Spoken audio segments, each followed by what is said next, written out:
ৱাকাফৰ মাটি তেওঁলোকে দখল কৰি থৈ দিছে আৰু দখল কৰি থৈছে এইটো থৈছে আজি যদি আপুনি যদি এটা সৰু দোকান এখন ল'ব যায় 2 লাখ টকা আপুনি সিকিউৰিটি দিব লাগিব 4000 টকা আপুনি মাহে ভাড়া দিব লাগিব কিন্তু বিশ্বাস কৰিব আজিৰ পৰা সেই 100 বছৰ আগতে লৈ থৈ দিয়া দখল কৰি থৈ দিয়া মাটি এতিয়াও 40 টকা 30 টকা তেওঁলোকৰ বছৰি মাসুল 40 টকাৰ আজিকালি কি পায় এক পেকেট আধা লিটাৰৰ পুৰবি গাখীৰো নাপায় উচ্ছেদ তেওঁক লৈ নো কমেন্টছ মোৰ লগৰজন আছিলে তেওঁৰ নামটো মই নলওঁ তেওঁক মই লগ পাইছোঁ প্ৰায় আজিৰ পৰা 8-9 বছৰ পিছত হয়তো তাতকৈ বেছি বছৰ হ'ব মই কিবা এটা কামত মই জিঅ'ত গৈছিলোঁ জিঅ' অফিচত হেড অফিচত তো কামটো তাক দেখা পাই সি সোনকালে কৰি দিলে মই মোবাইলটোত কিবা পিটিকি থাকোঁতে সি ক'লে পাণ খাবি নেকি তাৰ কাৰণে কোনোবা বেলেগ এজন বন্ধুৱে পাণ এখন লৈ আহিছিল সি ক'লে পাণ খাবি নেকি মই বোলে অকণমান দিবি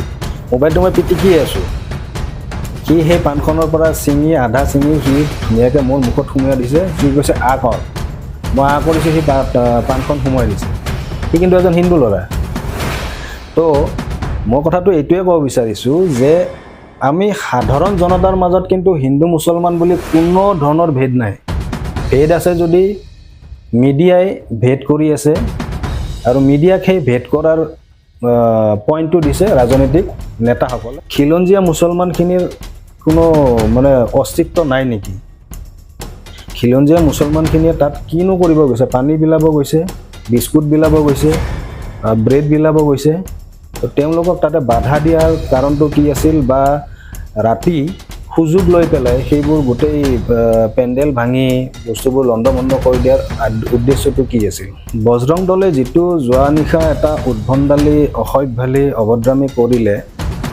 এইটো সঁচাকৈ নিন্দনীয় ভাষাৰে তেওঁলোকক নিন্দা কৰি মোৰ তাত মানে ভাষা নাই কাৰণ কিয় তেওঁলোকে তাত কোনো অপ্ৰীতিকৰ ঘটনা কৰা নাছিলে আৰু তেওঁলোকে তাতে কোনো দুষ্কাৰ্য কৰাৰ কাৰণে যোৱা নাছিল বুলি মই মুখ্যমন্ত্ৰী হৈ থকা অৱস্থাতে বৰাক ব্ৰহ্মপুত্ৰ দুটা উপত্যকা আছে তেওঁ ব্ৰহ্মপুত্ৰ উপত্যকাত এটা কথা কৈছে আকৌ বৰাক উপত্যকাত এটা বেলেগ এটা কথা কৈছে তো তেনেস্থলত মানে এইবিলাক ৰাজনৈতিক এটা স্থান তেওঁ মই ব্যক্তিগতভাৱে তেওঁক মই কেইবাবাৰো লগ পাইছোঁ তেওঁক মই কেতিয়াও এনেকুৱা মানে হিন্দু মুছলমান বুলি তেওঁ কেতিয়াও কাকো মানে মই হিন্দু মানুহ আহিছে মই তেওঁৰ অগ্ৰাধিকাৰ দিওঁ মুছলিম মানুহ এজন আছে তেওঁক মই তাচ্ছিল্য কৰোঁ এনেকুৱা মই ব্যক্তিগতভাৱে কেতিয়াও পোৱা নাই কংগ্ৰেছৰ দিনতেতো মানে টুপি পিন্ধি তেওঁ দোৱা কৰিছে মছজিদৰ প্ৰাংগণত বহি তেওঁ দোৱা কৰে মানে যিখিনি শিক্ষিত যুৱক যুৱতী উঠি আহিছে বা যিখিনি মানুহ শিক্ষিত বা যিখিনি মানুহ চৰকাৰী চাকৰিয়ালে হওক বা হেৰিয়ে হওক শিক্ষিত মানুহখিনিয়ে জানে যে ইয়াৰে আঁৰৰ কাহিনীটো কি সন্মুখত নিৰ্বাচন তো এই নিৰ্বাচনৰ আগত যাতে এটা গণ্ডগোলীয়া পৰিস্থিতিৰ সৃষ্টি কৰিব পাৰে এটা ধৰ্মীয় সংঘাতৰ সৃষ্টি কৰিব পাৰে সেইবোৰ কাৰণতে এনেকুৱা ধৰণৰ দুষ্কৃতি কাৰ্য কৰা হৈছে আৰু এই দুষ্কৃতি কাৰ্যৰ লগত জড়িত যিবোৰ দুষ্কৃতিকাৰী আছে এই দুষ্কৃতিকাৰীবিলাকক নিশ্চয় কোনোবা নহয় কোনোবা ৰাজনৈতিক মই দলৰ নাম নলওঁ কোনোবা নহয় কোনোবা ৰাজনৈতিক দলৰ লগত জড়িত মানুহৰ প্ৰৰোচনাত বা হয়তো কিছু ব্যক্তিগত লাভালাভৰ বাবে এই দুষ্কৃতি কাৰ্য কাম কৰি গৈছে আমি সৰুৰ পৰা ডাঙৰ হ'লোঁ অসমখনত আজিৰ পৰা হয়তো কেইবছৰমান আগত আমি শুনিছিলোঁ বহিঃ ৰাজ্যত যে ইউপিত এনেকুৱা ঘটনা ঘটিছে গুজৰাটত তেনেকুৱা ঘটনা ঘটিছে বিহাৰতো হয়তো শুনিছোঁ কিন্তু অসমত সৰ্বপ্ৰথমবাৰৰ বাবে এনেকুৱা এটা ঘটনা শুনিবলৈ পাইছোঁ মানে তুমি নিজে চোৱা আজি আমি সৰুৰ পৰা ডাঙৰ হ'লোঁ অসমখনত আজিৰ পৰা হয়তো কেইবছৰমান আগত আমি শুনিছিলোঁ বহিঃ ৰাজ্যত যে ইউপিত এনেকুৱা ঘটনা ঘটিছে গুজৰাটত তেনেকুৱা ঘটনা ঘটিছে বিহাৰতো হয়তো শুনিছোঁ কিন্তু অসমত সৰ্বপ্ৰথমবাৰৰ বাবে এনেকুৱা এটা ঘটনা শুনিবলৈ পাইছোঁ তো ইয়াৰে আঁৰৰ কাহিনীটো কি সেই কাহিনীটো মানুহে বহুতে জানিও নাজানা হৈ আছে বা ক'ব বিচাৰিও বহুতে মনে মনে থাকিবলগীয়া বাধ্য হৈছে আৰু নামঘৰতে হওক মন্দিৰত হওক সেইদিনাখনে শুনিছোঁ কটন বিশ্ববিদ্যালয়তো তেনেকুৱা এটা ঘটনা এটা অপ্ৰীতিকৰ ঘটনা এটা কৰিছে তো এই কোনোবা এটা জেগাত কটন বিশ্ববিদ্যালয়ৰ যিটো ঘটনাৰ কথা ক'লে আপুনি তাৰপিছত কিন্তু ছাত্ৰ সমাজে ইমান প্ৰতিবাদ কৰা দেখা পোৱা নগ'ল এইটো কিন্তু বৰ ৰহস্যজনক কথা সেইটোৱে মানে যিখিনি শিক্ষিত যুৱক যুৱতী উঠি আহিছে বা যিখিনি মানুহ শিক্ষিত বা যিখিনি মানুহ চৰকাৰী চাকৰিয়ালে হওক বা হেৰিয়ে হওক, শিক্ষিত মানুহখিনিয়ে জানে যে ইয়াৰে আঁৰৰ কাহিনীটো কি। সন্মুখত নিৰ্বাচন, তো এই নিৰ্বাচনৰ আগত যাতে এটা গণ্ডগোলীয়া পৰিস্থিতিৰ সৃষ্টি কৰিব পাৰে, এটা ধৰ্মীয় সংঘাতৰ সৃষ্টি কৰিব পাৰে, সেইবোৰ কাৰণতে এনেকুৱা ধৰণৰ দুষ্কৃতি কাৰ্য কৰা হৈছে। আৰু এই দুষ্কৃতি কাৰ্যৰ লগত জড়িত যিবোৰ দুষ্কৃতিকাৰী আছে, সেই দুষ্কৃতিকাৰীবিলাকৰ নিশ্চয় কোনোবা নহয় কোনোবা ৰাজনৈতিক, মই দলৰ নাম নলওঁ, কোনোবা নহয় কোনোবা ৰাজনৈতিক দলৰ লগত জড়িত মানুহৰ প্ৰৰোচনাত বা হয়তো কিছু লাভালাভ, ব্যক্তিগত লাভালাভৰ বাবে এই দুষ্কৃতি কাৰ্য কাম কৰি গৈছে। আৰু মানে এইখিনি ইয়াতে যে সমাপ্ত হ'ব এনেকুৱাও নহয়, অনাগত দিনত হয়তো ইয়াতকে আৰু তুচ্ছ কাম কৰাৰ মোৰ সম্ভাৱনা আছে। ইয়াতে মানে কোনোবা তৃতীয় শক্তি জড়িত হৈ আছে নেকি? নিশ্চয় নিশ্চয় ইয়াতে মানে ৰাজনৈতিকভাৱে বহুত মানুহ ইয়াতে জড়িত হৈ আছে, যাৰ প্ৰৰোচনাত এনেকুৱা কাম চলি আছে। ধুবুৰীত হ'ল, ধুবুৰীত তাৰপিছত গোৱালপাৰাত হ'ল, তাৰপিছত লখিমপুৰত হ'ল, যোৰহাটত হ'ল, এনেকুৱা ধৰণৰ কটন বিশ্ববিদ্যালয়ৰ কাষত হ'ল।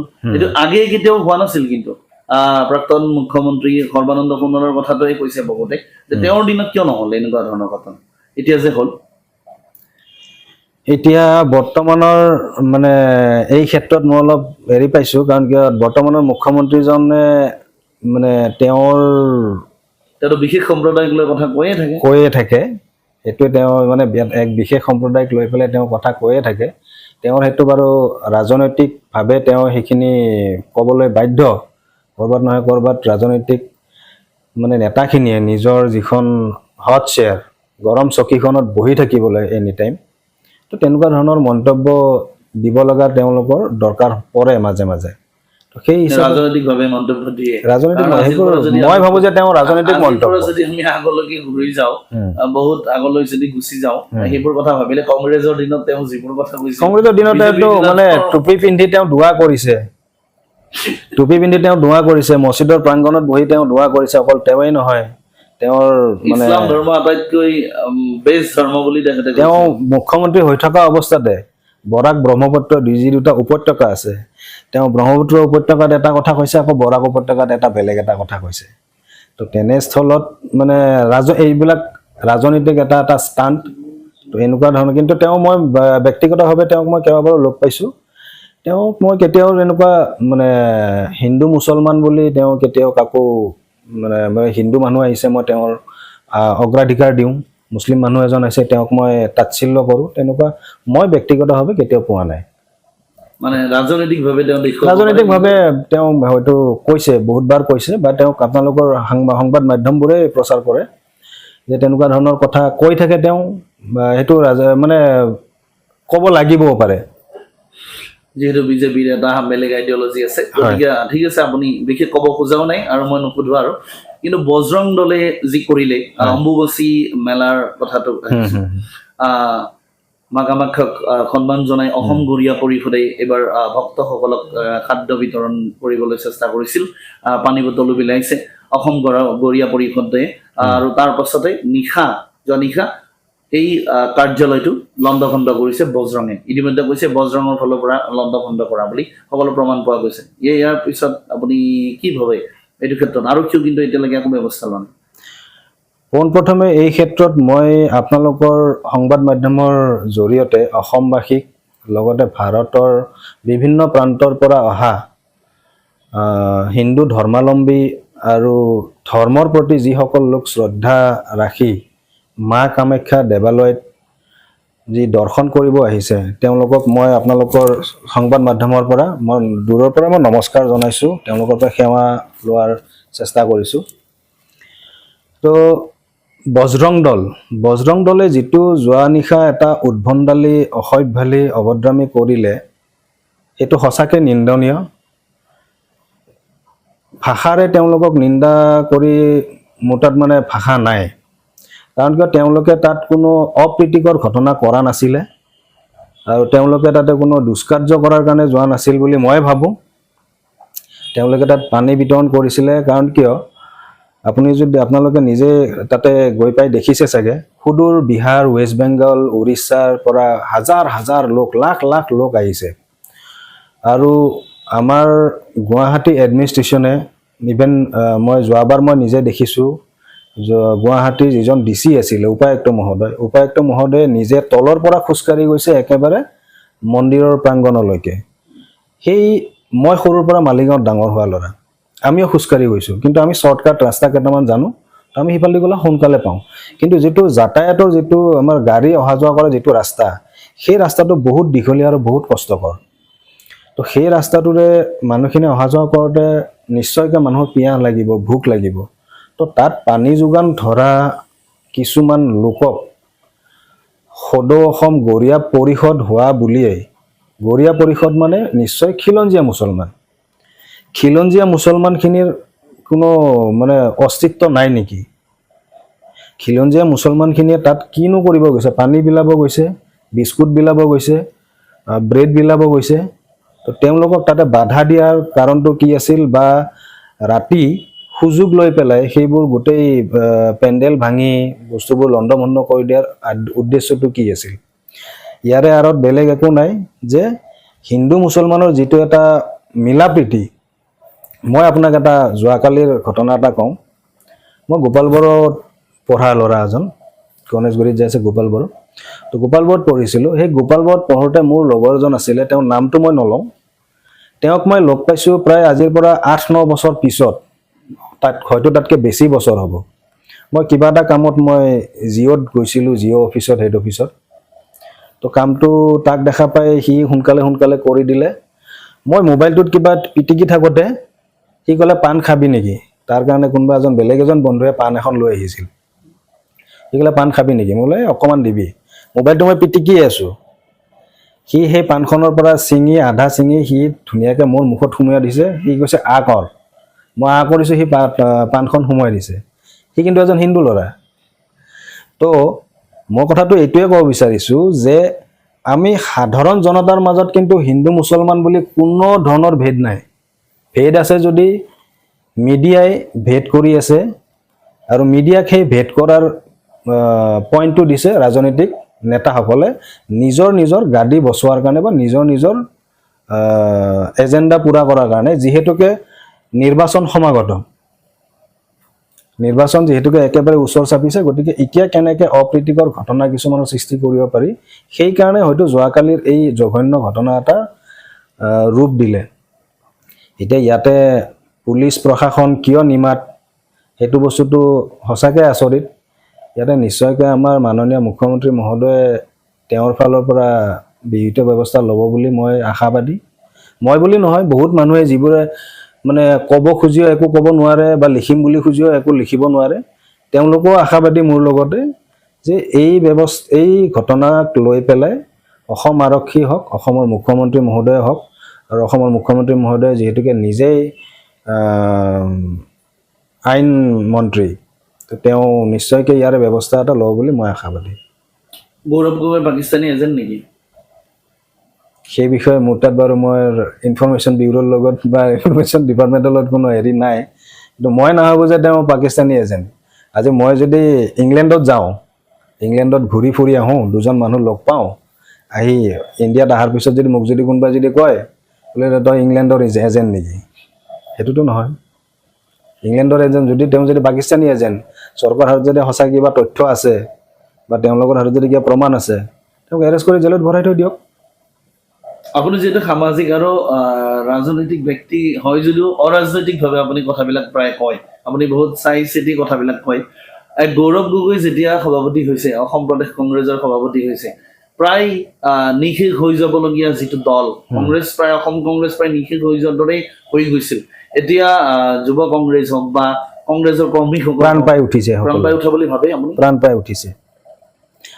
উঠিছে। আৰু মোৰ বিশ্বাস, মই যদি আজি যিটো ফ'ৰ্চত গৌৰৱ গগৈ ডাঙৰীয়াই আগবাঢ়ি গৈ আছে, সেই ফ'ৰ্চটো তেওঁ যাতে কোনো পধ্যেই কোনো কাৰণতে যাতে অলপো ৰৈ নিদিয়ে, সকলোকে তেওঁ যাতে জাতি ধৰ্ম বৰ্ণ ভাষা নিৰ্বিশেষে, অসমত বিভিন্ন জাতি আছে, বিভিন্ন ধৰ্ম আছে, সকলোকে লগত লৈ ধনী দুখীয়া, মানে ডেইলি হাজিৰা কৰা মানুহৰ পৰা একেবাৰে AC ৰুমত বহি থকা মানুহলৈকে সকলোকে যাতে সমান চকুৰে চাই পেলাই লৈ পেলাই আগবাঢ়ে, তেতিয়া তেওঁ নিশ্চয় এটা ভাল ফল পাব, অতি সোনকালে পাব। আৰু তেওঁ মই আজি সিদিনাখনে দেখিছোঁ, তেওঁ পৰহি চাগে আমাৰ মাননীয় মুখ্যমন্ত্ৰী মহোদয়ৰ সমষ্টিত গৈছিলে। তো তাত তেওঁ যিটো সঁহাৰি পাইছে, সেই সঁহাৰিটো পোৱাৰ পিছতে আমাৰ মাননীয় মুখ্যমন্ত্ৰী মহোদয়ে কৈছে যে আজিৰ ডেটৰ যিবোৰ মন্ত্ৰী বিধায়ক যদি কালি তেওঁলোক বিধায়ক হৈ নাথাকে, এটলিষ্ট তেওঁলোকে গৰু ছাগলী পালন কৰি পেলাইতো খাব পাৰিব। মন্ত্ৰী জয়ন্ত মল্ল বৰুৱাৰ পত্নীয়ে 50 লাখ ৰাজ সাহায্য পায় আৰু মুখ্যমন্ত্ৰী তেতিয়া কৈছে যে সাহায্য আপুনি মই পাম। বিধায়কে পাব নালাগে বুলি আপুনি মই পাম নেকি? আমি নাপাওঁ। আপুনি এজন সাংবাদিক। 1250 টকা কিন্তু পাই আছে অৰুণোদয় আঁচনিৰ জৰিয়তে মহিলাসকলে। 1250 টকা মোবাইল ৰিচাৰ্জ কৰিলে কিমান যায় আজিকালি? আপুনি যেতিয়া আপোনাৰ নিজৰ মোবাইলটো ৰিচাৰ্জ কৰে, মোবাইলটো ৰিচাৰ্জ কৰোঁতে 349 ৰুপিজ মিনিমাম যায়, 350 টকা। তো আপুনি ঘৰৰ গিৰিয়েকে ঘৈণীয়েকৰ লগত কথা পতাৰ কাৰণে মিনিমাম 350 টকা খৰচা কৰিব লাগিব, ঘৈণীয়েকে গিৰিয়েকৰ লগত কথা পতাৰ কাৰণে 350 টকা। তো 700 টকা তাতেই গ'ল দেখোন। বাকী চাউল আছে, দালি আছে, ইলেক্ট্ৰিচিটি বিল চাউল দিয়ে কেজি 5 কেজি। আৰু এতিয়াতো ৰেচনত পৰিল চেনি নিমখ এইবিলাকত ৰেচন কাৰ্ডটো আজি সেই অত বছৰ কংগ্ৰেছৰ দিনৰ পৰা চলি আহি আছিল, কিন্তু মানে আইদাৰ ৰেচন কাৰ্ডৰ দোকানখনৰে গণ্ডগোল কৰিছিলে। এতিয়া বাৰু সেইবোৰ বন্ধ হ'ল, এতিয়া অলপ ষ্ট্ৰিক হৈছে, চৰকাৰীভাৱে ষ্ট্ৰিক ভালেখিনি হৈছে। কিন্তু 5 কেজি চাউলেদি এখন ঘৰ কেতিয়াও নচলে, 1200 টকা দি কেতিয়াও এখন ঘৰ নচলে।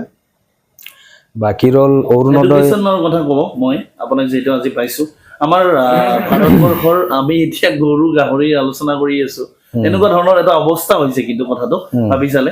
আৰু শিক্ষা কিন্তু ভাৰতৰ ভিতৰত শিক্ষাৰ ক্ষেত্ৰত আমি দ্বিতীয় স্থান পাইছো, তলৰ ফালৰ পৰা 1 নম্বৰ মেঘালয় গৈছে আৰু আমি 2 নম্বৰত আছো অসম। কি হ'ব অসমৰ শিক্ষা ব্যৱস্থাটো কি হৈ গৈছে? অসমৰ শিক্ষা ব্যৱস্থা একচুৱেলি যিখন আমাৰ শিক্ষামন্ত্ৰীগৰাকীয়েতো একো গমেই নাপায়। মানে পৰীক্ষাৰ পেপাৰ গৰুৱে খাব, পৰীক্ষাৰ আগদিনাখনে পেপাৰ লিক হ'ব, এইটো হ'ব সেইটো হ'ব। তো তেনেকৈ শিক্ষা ব্যৱস্থাটো কেতিয়াও সেনেকৈ ভাল হ'বই নোৱাৰে। আৰু আজি বিগত মই ৰিপুণ বৰা ডাঙৰীয়া দিনৰ পৰাই দেখিছোঁ, অসমত যিজনেই শিক্ষামন্ত্ৰী হৈছে তেওঁৰ ৰাজনীতিক জীৱন ধ্বংস হৈছে। শিক্ষামন্ত্ৰী যিজনে হৈছে তেওঁৰ ৰাজনৈতিক জীৱন ধ্বংস হৈছে। আৰু ভাৰতবৰ্ষ এনেকুৱা এখন দেশ, মই সংবিধানখন সম্পূৰ্ণভাৱে পঢ়া নাই, কিন্তু সংবিধানখন ৰচনা কৰোঁতে চৰ্দাৰ বল্লভভাই পেটেলে এটা লিখিছিলে যে ভাৰতবৰ্ষত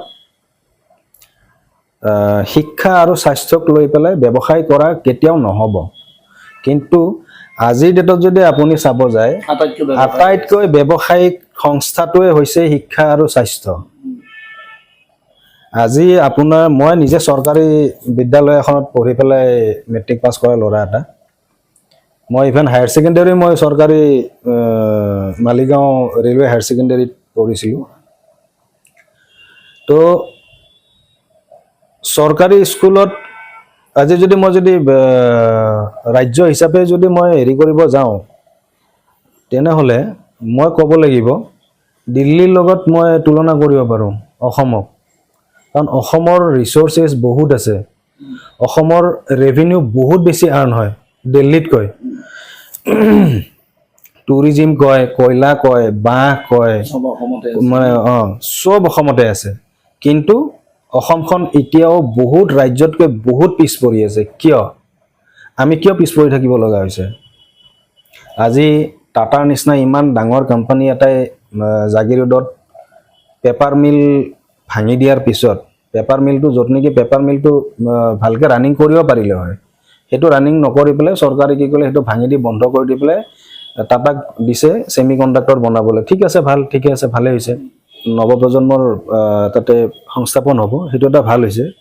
কিন্তু লগতে এটা কথা, আমাৰ যিবোৰ চৰকাৰী বিদ্যালয় যিবোৰ বন্ধ হৈ গৈছে বা বন্ধ হোৱাৰ একেবাৰে হেৰিত আছে, শীৰ্ষত আছে, তো সেইবোৰত আমাৰ শিক্ষা বিভাগে যদি অলপ ভালকৈ প্ৰচেষ্টা কৰে, তেতিয়াহ'লে সেইবোৰ উন্নত মানদণ্ডৰ কৰিব পাৰিলে হয়। আজি আপুনি দিল্লীত যদি চাই, দিল্লীত চৰকাৰী প্ৰাইভেট স্কুলৰ পৰা, ব্যক্তিগত খণ্ডৰ স্কুলৰ পৰা ল'ৰা ছোৱালীবোৰক উলিয়াই চৰকাৰী খণ্ডলৈকে প্ৰেৰণ কৰিছে। তো সেইটো হৈছে কিহৰ কাৰণে? কাৰণ কিয় দিল্লীৰ শিক্ষামন্ত্ৰীয়ে বা দিল্লীৰ চৰকাৰখনে বিচাৰিছিলে যে চৰকাৰী শিক্ষানুষ্ঠানবিলাকত উন্নতি হওক। তো সেই বস্তুটো অসমো ল'ব পাৰিলে হয়। মই কোৱা নাই যে অসম চৰকাৰে দিল্লী চৰকাৰক ফ'ল' কৰক, কিন্তু কথাটো হৈছে ছেম ৱেত ফ'ল' কৰিব নোৱাৰিলেও বা নকৰিলেও নিজাববীয়াকৈ তাতকৈ এডভান্স কিবা এটা কৰিব পাৰিলে হয়। তো সেইটোৱেই মানে, আৰু বিশেষ তেনেকুৱা ক'ব লগা নাই আৰু। উচ্ছেদক লৈ ক'ব নেকি কিবা? উচ্ছেদক লৈ ন কমেণ্টছ। যিখন বিল ৱাকাফক লৈ কিন্তু সমগ্ৰ আমাৰ ৰাইজে প্ৰতিবাদ কৰিছে, মুছলমান ধৰ্মী ৰাইজে প্ৰায়বোৰে, কিন্তু তাৰ মাজত সমৰ্থনো কৰিছে কিন্তু বহুতে চৰকাৰক। আপুনি কি ক'ব ৱাকাফৰ সন্দৰ্ভত? একেদিনাই ইমানকেইটা টপিকৰ ওপৰত কোৱা অলপমান দিগদাৰ হৈ যায়। তথাপিও ৱাকাফটো গঠন কৰা হৈছিলে যাতে ভৱিষ্যত প্ৰজন্মৰ ল'ৰা ছোৱালীখিনিক, যিবিলাক মুছলমান ল'ৰা ছোৱালী আহিব, মুছলমান ফেমিলি আহিব, সেই মানুহখিনি এটা সুৰক্ষাৰ কাৰণে ৱাকাফ বিল গঠন কৰা হৈছিলে। আৰু য'ত মানুহে আজি আমাৰ পূৰ্বপুৰুষসকলে বহুতে হাজাৰ হাজাৰ লাখ লাখ বিঘা মাটি দান কৰি দিছিলে।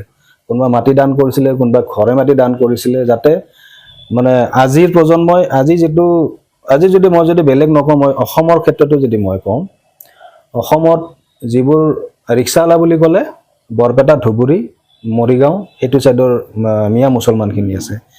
হাজিৰা কৰা মানুহখিনিও মিয়া মুছলমানখিনি আছে। টেক্সি চালক হওক, অটো চালক হওক, মানে মেক্সিমাম একেবাৰে গৰীব অৱস্থাত আছে মিয়া মুছলমানখিনি বা খিলঞ্জীয়া মুছলমানখিনি। কোনোবাই দোকান দি খাইছে, কোনোবাই কিবা কৰি খাইছে, হেৰি কৰি খাইছে। তো এতিয়া যদি এই ৱাকাফ বৰ্ডকেইখন যিমান অল অভাৰ ইণ্ডিয়াত ৱাকাফ বৰ্ড আছে, সেই ৱাকাফ বৰ্ডবিলাকে যদি সঁচাকৈ যদি তেওঁলোকৰ তাত থকা মাটিখিনি ইউটিলাইজ কৰিলে হয়, সেই মাটিবোৰত যদি শিক্ষানুষ্ঠান, স্বাস্থ্যৰ কাৰণে হস্পিটেল বা মানে স্কলাৰশ্বিপৰ কাৰণে যিবোৰ ভাড়া ৰেণ্ট যিবোৰ আহে, সেইবোৰৰ পৰা যদি এই ল'ৰা ছোৱালীবোৰক যদি ভাল উচ্চ শিক্ষা দিয়াৰ কাৰণে ব্যৱস্থা কৰিলে হয়, তো সেইটো কৰা হ'লে আজি মুছলমান সমাজখিনি অল অভাৰ ইণ্ডিয়াত উপকৃত বহুতখিনি হ'ল হয়। আৰু আজি চৰকাৰে হস্তক্ষেপ কৰাৰ সাহসটো নকৰিলে হয়। আজি চৰকাৰে কৈ আছে যে আমি হস্তক্ষেপ কৰিম, আমাক হস্তক্ষেপ কৰিব দিয়ক। কিন্তু চৰকাৰে আজি যদি হস্তক্ষেপ কৰে, তেতিয়াহ'লে আল্টিমেটলি ৱাকাফ বৰ্ডৰ যিমান মোৰ তাত তথ্যখিনি আছে চাব লাগিব, যিমান মানে মাটি আছে, সেই মাটিবোৰ আল্টিমেটলি চৰকাৰীকৰণ এদিন নহয় এদিন চৰকাৰীকৰণ হৈ যাব। সেইটো ৱাকাফৰ হাতত নাথাকিব। তো ক'ৰবাত নহয় ক'ৰবাত বিলখন পোনপটীয়াকৈ নহ'লেও আওপকীয়াকৈ হ'লেও মই বিৰোধ কৰোঁ। আৰু যদি চৰকাৰে যদি সঁচাকৈ ভাবিছে বা সঁচাকৈ ভাবে যে মানে আমি উপকাৰ কৰিম, তেতিয়াহ'লে মই মোৰ ফালৰ পৰা মই ৱেলকাম কৰিম চৰকাৰক, যে আহক সঁচাকৈ মানুহখিনিক উদ্ধাৰ কৰক। কাৰণ যদি আজি চাওক, আপুনি অসমত যদি চাই, বিগত সময়ছোৱাত বহুতো শক্তিশালী মন্ত্ৰী, মই নাম নলওঁ, মুছলমান মন্ত্ৰী, তেওঁলোকে হাজাৰ হাজাৰ বিঘা মাটি গোটেই অসমতে বৰাক, ব্ৰহ্মপুত্ৰ, ধুবুৰীৰ পৰা শদিয়ালৈকে সিহঁতে ৱাকাফৰ মাটি তেওঁলোকে দখল কৰি থৈ দিছে। আৰু দখল কৰি থৈছে। আজি যদি আপুনি যদি এটা সৰু দোকান এখন ল'ব যায়, 2 লাখ টকা আপুনি চিকিউৰিটি দিব লাগিব, 4,000 টকা আপুনি মাহে ভাড়া দিব লাগিব।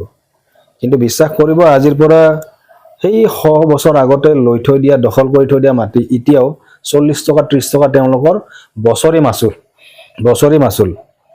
40 টকাত আজিকালি কি পায়? এক পেকেট 1.5 লিটাৰৰ পুৰবী গাখীৰো নাপায়।